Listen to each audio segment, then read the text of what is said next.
Welcome back to Yarn Inspirations as well as the Knit Crowd. I'm your host Mikey. Today I'm going to show you how to knit one in the back loop. It's known as K TBL. So normally with knitting you would normally go in and you'd go into the stitch accessing it like so. And so this stitch then is staying on the back. Okay, this needle is on the back side, and then you wrap as normal and you follow through just like you see here. But to do the back loop we have to access it differently. So instead of going in underneath like so for a knit stitch, we have to go in straight. So just going right straight in just like you see here. This causes this stitch to turn around, giving you that twist look. You wrap as normal and you follow through and slide off.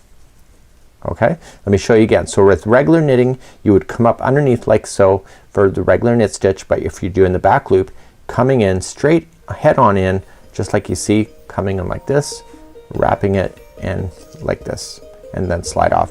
This causes the stitches to turn around and creating a really unique look. So one more time. So going in straight on in, wrapping it, following it through and sliding off, and this creates a different look on your project just like you see here.